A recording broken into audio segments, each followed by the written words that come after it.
নমস্কার বন্ধুরা, আমি অধ্যাপক অয়ন ব্যানার্জি বলছি। আজকে যে বিষয়টা নিয়ে আমরা আলোচনা করতে চলেছি সেটা হচ্ছে মিউচুয়াল ফান্ড। মিউচুয়াল ফান্ডও আপনারা সকলেই জানেন যে খুব দ্রুত জনপ্রিয়তা বৃদ্ধি পাচ্ছে এবং বহু মানুষ এসআইপি করছেন। কিন্তু অনেকেরই প্রশ্ন থাকে যে ঠিক কত টাকা আমি ইনভেস্ট করলে প্রতি মাসে কত পার্সেন্ট রিটার্ন পেলে আমার যে প্রয়োজনীয় কর্পাস সেটা আমি পাবো। তো আজকে আমি কর্পাস হিসেবে 1 কোটি টাকা ধরেছি। 1 কোটি টাকা মাসে বিভিন্ন সময় কত এসআইপি করলে কত বছরের মধ্যে আপনার হতে পারে সেটা নিয়েই আমরা আজকের ভিডিওতে আলোচনা করব।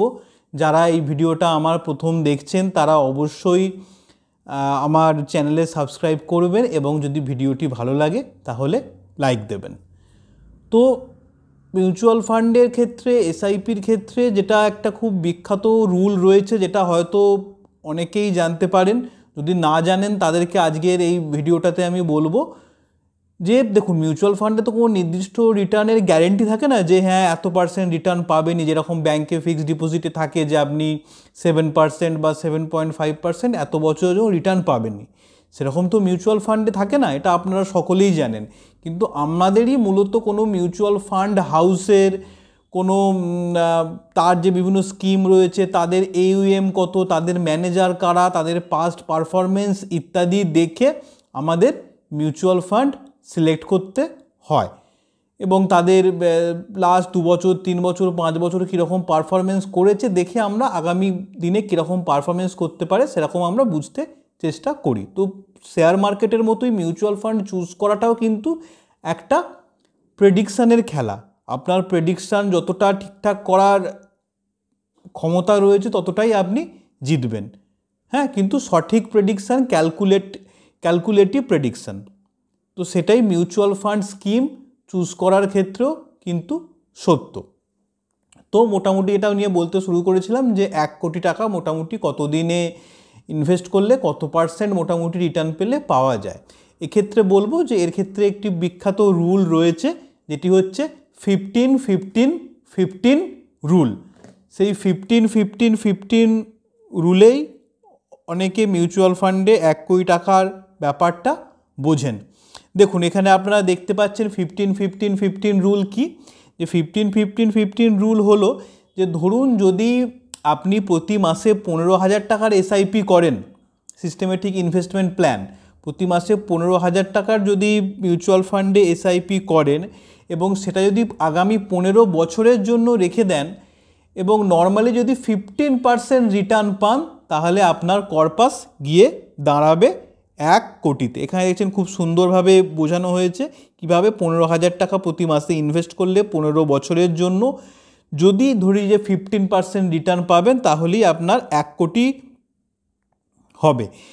এবং এই ক্ষেত্রে আপনাকে ইনভেস্ট করতে হবে 15 বছর ধরে টোটাল 27 লাখ টাকা এবং 73 লাখ টাকা মতো আপনি রিটার্ন পাবেন এবং টোটাল আপনার কর্পাস গিয়ে দাঁড়াবে 1 কোটিতে। দেখুন, 15% জিনিসটা কিন্তু খুব কমও নয় আবার বেশিও নয়। আপনারা যদি ভারতবর্ষের বিভিন্ন মিউচুয়াল ফান্ড স্কিমের বিগত বছরগুলো রিটার্ন দেখেন তাহলে দেখবেন বহু মিউচুয়াল ফান্ড স্কিমই কিন্তু 15%কে খুব ভালোভাবে বিট করেছে। বহু মিউচুয়াল ফান্ড স্কিম রয়েছে যারা বিগত 20 বছর যারা বিগত 3 বছর 5 বছর ধরে 20%-এর ওপর CAGR দিয়েছে পার ইয়ার। তো 15%-এর ওপর রিটার্ন দেওয়া মিউচুয়াল ফান্ড স্কিমগুলো, যেগুলি ভালো মিউচুয়াল ফান্ড স্কিম, সেগুলো সাধারণত দিয়ে থাকে। কারণ আপনি যদি নিফটি দেখেন তো ভারতবর্ষের নিফটিরই হিস্টোরিক্যাল অ্যাভারেজ 13%-এর আশেপাশে থাকে। অর্থাৎ নিফটিতেই যারা যদি কেউ যদি নিফটিরই ETF কিনে রাখে, প্রতি মাসে এসআইপি করে, সেই 13% হারে তার রিটার্ন পাওয়া উচিত। সেখানে আপনারা নিশ্চয়ই সকলেই জানেন যে লার্জ ব্লু চিপ বা লার্জ ক্যাপ ফান্ডের মিউচুয়াল ফান্ডে এসআইপি করার থেকে যদি আপনার রিস্ক অ্যাপেটাইট বেশি থাকে, যদি মিড ক্যাপ বা স্মল ক্যাপ ফান্ডের এসআইপি করতে পারেন তাহলে কিন্তু আপনার রিটার্নের চান্স বেশি থাকে। তো 15% আমি খুব মিনিমাম ধরছি। ভারতবর্ষের যা অর্থনৈতিক অগ্রগতি হচ্ছে বিগত বছরগুলিতে, যেভাবে শেয়ার রিটার্ন ভারতবর্ষে হচ্ছে, ভারতবর্ষ একটা ডেভেলপিং কান্ট্রি, সুতরাং 15%-এর ওপর রিটার্ন বহু মিউচুয়াল ফান্ড স্কিমই দিয়ে থাকে। এবার 15,000 ছাড়াও অন্যান্য বিভিন্ন কত টাকার এসআইপি করলে কত বছরের মধ্যে কত রিটার্ন পাওয়া যায় সেটাও কিন্তু আমি এই ভিডিওতে আলোচনা করব। অবশ্যই পুরো ভিডিওটা দেখবেন। তার মধ্যে বলে রাখি যে আমার একটি মেম্বারশিপ স্কিম রয়েছে, যেখানে আমি নিজে কি মিউচুয়াল ফান্ড স্কিম কিনলাম, আমি নিজে প্রতি মাসে কোন কোন শেয়ার কিনছি বিক্রি করছি সেগুলো বলে থাকি। যেমন দেখতে পাচ্ছেন নভেম্বর মাসে আমি কোন কোন শেয়ার কিনেছি সেটা বলছি। এবং তার সঙ্গে সঙ্গে এখানে যারা মেম্বার হবেন মাত্র 199 টাকা দিয়ে তারা আমার নিজের তারা কিছু মেম্বার অনলি ভিডিওস পাবেন।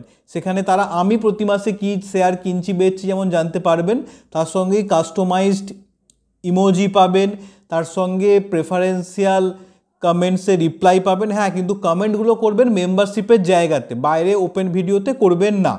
তো সেগুলো ক্ষেত্রে রিপ্লাই পাবেন। এবং আমার যারা টিমকেও যারা রিচ আউট করবেন, যারা আমার মেম্বার্স রয়েছেন তাদের ক্ষেত্রেও আমার টিম খুব সুইফটলি রিপ্লাই করবে। তো এই সুবিধাগুলো আপনারা পাবেন যারা আমার এই 199 টাকা দিয়ে মেম্বারশিপ প্ল্যান গ্রহণ করবেন।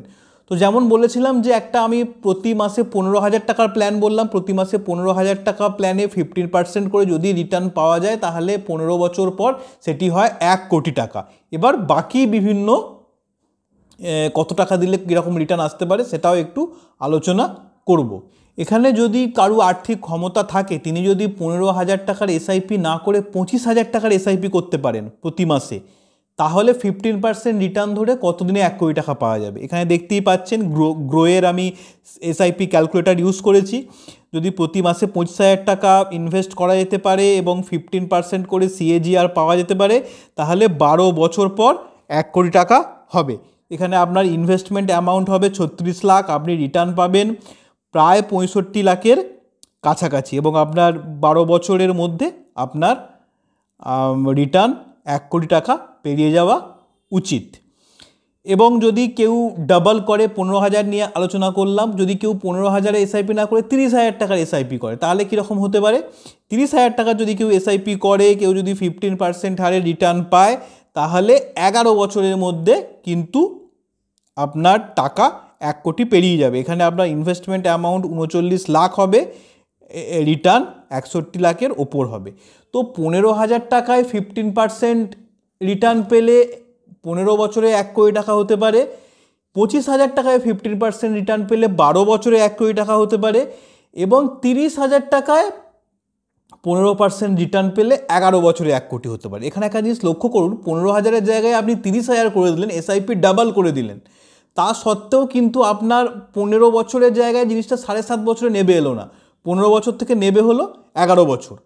তো এইখানে যেমন রিটার্নটা CAGR কত পাচ্ছে সেটা ইম্পর্টেন্ট, তার সঙ্গে ইম্পর্টেন্ট কিন্তু long term investment, power of compounding. এটা এখনও বহু মানুষ বোঝেন না।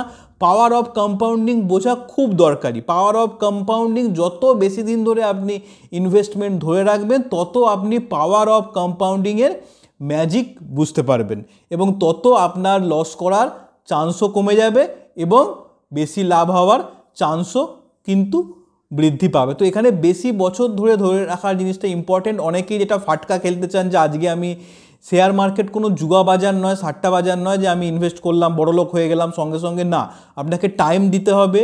Start as early as possible. Warren বাফে, যাকে পৃথিবীর ইতিহাসে সেরা ইনভেস্টার বলা হয়, তিনি মাত্র 11 বছর বয়স থেকে স্টক মার্কেটে ইনভেস্ট করতে শুরু করেন। তো যত আগে যে শুরু করতে পারবে সে তত কিন্তু বেশি বেনিফিট পাবে। কিন্তু যদি আপনি আগে শুরু করতে না পারেন, হয়তো আপনি 20s শুরু করছেন, 30s শুরু করছেন বা হয়তো আরও পরে 40s শুরু করছেন, এতে দুঃখ বা কষ্ট পাওয়ার জায়গা নেই।